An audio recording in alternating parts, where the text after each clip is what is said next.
की। सोरोकीन जो है वो साइक्लिकल सोशल चेंज की बात करते हैं। डेरेनडॉर्फ जो है वो dialectical, Spencer evolutionary and Durkheim structural functional. वैसे तो ये फंक्शनलिज्म की बात करते हैं, लेकिन अगर एग्जामिनेशन में आ जाए स्ट्रक्चर फंक्शनल तो प्लीज गलत मत समझिएगा।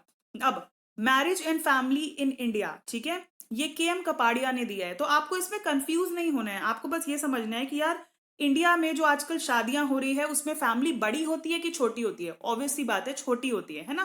फैमिली में कमी होती है, तो कमी से आप के एम याद कर सकते हैं, K M Kapadia. Now kinship organisation in India किसने बनाया है? ऑर्गेनाइजेशन, तो ऑर्गेनाइजेशन तो फिर भी इरावती करवे, ठीक है, इससे आप याद कर सकते हो। अब एक चीज बताओ, अगर ऑर्गेनाइजेशन इरावती करवे बना रही है, मतलब सीधी सी बात है कि किनशिप एंड मैरिज जो है उसको एक ही बंदा लिख रहा है, दैट इज रॉबिन फॉक्स, क्योंकि रॉबिन फॉक्स किनशिप के बारे में बहुत बात करते हैं। तो आप कंफ्यूज नहीं होंगे। अब इंडिया में आप परिवार की बात कर रहे हैं, इससे पहले हम रिलेटिव्स की बात कर रहे थे, अब परिवार। फैमिली इन इंडिया कौन है? ए एम शाह, ठीक है। होमो हायरार्किस जो है ये लुई दूमो ने किया है, लुई दूमो प्रोनाउंसिएशन होता है, ओके। नाउ ह्यूमन सोसाइटी के बारे में कौन बात करता है? ह्यूमन सोसाइटी, इंसानों की बस्ती। नाउ दैट इज बस्ती नहीं, that is society, so Kingsley Davis, थोड़ा गलत translation. Now modernisation of Indian tradition, Yogendra Singh. लेकिन अगर इसके जगह यहां पर मॉडर्निटी लिखा जाए, ये मॉडर्नाइजेशन है ना, इसकी जगह अगर मॉडर्निटी हो तो आंसर रडोल्फ होंगे। तो आप लोग थोड़ा नाम याद रखना, ठीक है। अब now caste class and occupation, that is CCO, तो आंसर हो जाएंगे GS घुरे। अगर ये जो CCO है इसकी जगह CCP लिखा होता, कास्ट क्लास एंड पावर, तो आंसर होता आंद्रे बेते, ठीक है, वो इसके बारे में आंसर करते हैं। नाउ साइक्लिकल, एक सोरोकीन तो है, एक और भाई साहब है जो इसके बारे में बहुत बात करते हैं, that is a Toynbee, please याद रखना। लीनियर इवोल्यूशनरी जो है that is bye August Comte. Now dialectic हमको दोबारा से पढ़ना था, तो दैट इज डेरेनडॉर्फ। फंक्शनल जो है वो किंग्सले डेविस, आपको याद रखना है, किंग्सले डेविस ह्यूमन सोसाइटी की भी बात कर रहे हैं, तो या and W.E. Moore. And after that Max Weber ideal types की बात करते हैं, that is quite easy. R.K. Merton, that is self fulfilling prophecy, okay. Then Bronislaw Malinowski kula exchange, इसके बारे में हमने बहुत डीप में पढ़ाई करी है, please go and check it out on my playlist, okay.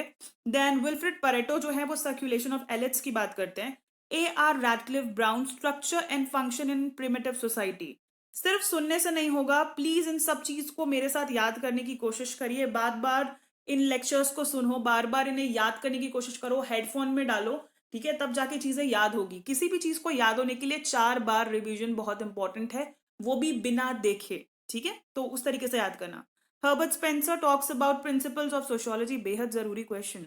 Now the question is about Dahrendorf. Dahrendorf talks about class conflict in industrial society. Now you will get confused, हो सकता है कि आपको लग रहा होगा अरे यार क्लास कन्फ्लिक्ट के बारे में तो कार्ल मार्क्स बात करते हैं, लेकिन कार्ल मार्क्स कैपिटलिस्ट सोसाइटी की बात करते हैं। वो जिस जमाने में रहते थे उस समय कैपिटलिस्ट सोसाइटी होती थी, मास्टर और स्लेव नहीं होते थे उस समय, लाइक कैपिटलिस्ट होते थे और वर्कर्स होते थे। लेकिन अब इंडस्ट्रियल सोसाइटी आ गई है, इस जमाने में पैदा हो चुके हैं Dahrendorf, and he talks about class conflict in industrial society, okay. Now, Emile Durkheim talks about rules of sociological methods. So, this is also a very important thing. Now let's talk about oral history. What do you mean by oral history? Oral history आखिर होती क्या है? Oral history लोगों के knowledge के हिसाब से चलती है, कैसे? अब ये मुझे बताओ, क्या रामायणा जो है, जो या फिर कुछ भी चीज है जो पुरानी स्टोरीज आप सुनते हो दादियाँ नानी से वगैरह से, ये सब लोगों के नॉलेज से ही तो चली आ रही है, किसने वो सब होते देखा है, राइट? तो oral history is about people's knowledge. Survey एक क्वांटिटेटिव मेथड होता है, क्वालिटेटिव नहीं होता है। सैम्पलिंग क्या होता है? That is the representation of the whole. जैसे एक चावल है और उसमें से आप थोड़ा सा अपने घर में लेकर के आते हो और पूछते हो कि क्या ये वाला हमें राइस लाना है, तो आपकी मम्मा अगर बोलती है हाँ, तो आप उसकी पूरी बोरी उठा करके ले आते हो, तो that is sampling. Case study is about the in depth study of a unit, बहुत डिटेल में किसी चीज को स्टडी करना, that is the case study. Empirical research is the field data based, मतलब कि एम्पेरिकल मतलब होता है कोई भी चीज प्रैक्टिकल, तो अगर आप प्रैक्टिकल सीखना है आपको तो क्लासरूम से बाहर निकलना पड़ेगा, फील्ड में जाना पड़ेगा, तो वहां पर जाकर के देखिए समझिए। Objectivity is knowledge free from bias, जैसे कि इंडिया का कैपिटल क्या है? दैट इज दिल्ली, मेरे लिए भी है आपके लिए भी है, ओके, सबके लिए एक है। अब हम इसमें बायस नहीं कर सकते कि मान लो कि मैं छत्तीसगढ़ में रहती हूँ तो मैं ये नहीं बोलूंगी यार कि इंडिया का कैपिटल जो है दैट इज रायपुर, क्योंकि मेरा जगह है, ठीक है, मैं बोलूंगी अरे यार दिल्ली ही है, तो free from bias, right? Now what is fact? Fact is all about empirical evidence, ये एक प्रैक्टिकल एविडेंस चाहिए तब वो फैक्ट होगा। जैसे कि जो सूर्य है वो ईस्ट से उगता है, इसके लिए हमारे पास एविडेंस है, प्रमाण है, आप देख सकते हो डेली सुबह, right? Now subjectivity is personal assertion, okay? What is personal assertion? Listen to me very clearly. Like beauty, beauty is subjectivity, right? मान लो मुझे पसंद है Ranveer Singh, okay? Maybe आपको पसंद नहीं हो, आपको कोई और पसंद हो, तो that is all about subjectivity. मेरे लिए अलग, आपके लिए अलग, किसी तीसरे के लिए अलग, that is personal assertion. Exploratory is what is it? Explore करना मतलब हम क्या की बात करेंगे, एक्सपेरिमेंटल मतलब हम लोग क्यों की बात करेंगे, डिस्क्रिप्टिव मतलब हम कैसे की बात करेंगे, एंड डायग्नोस्टिक मतलब how to treat it.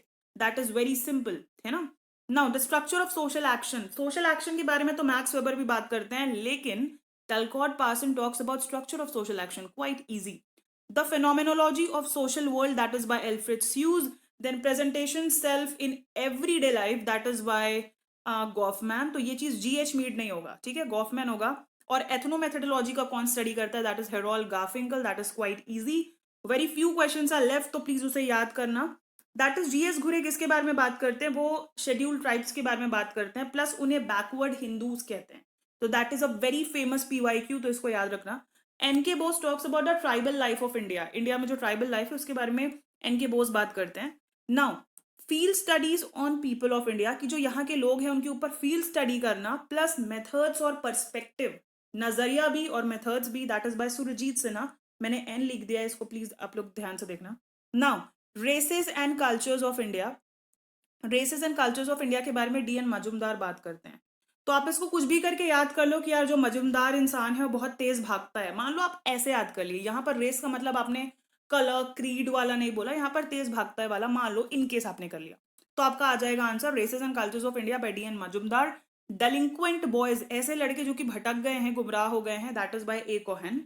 Now R E Dobash and R P Dobash talks about women violence and social change, जो औरतें हैं, वॉयलेंस और सोशल चेंज है, उनके बारे में R E Dobash and R P Dobash, बार बार याद करने की कोशिश करना, आंसर हो जाएगा।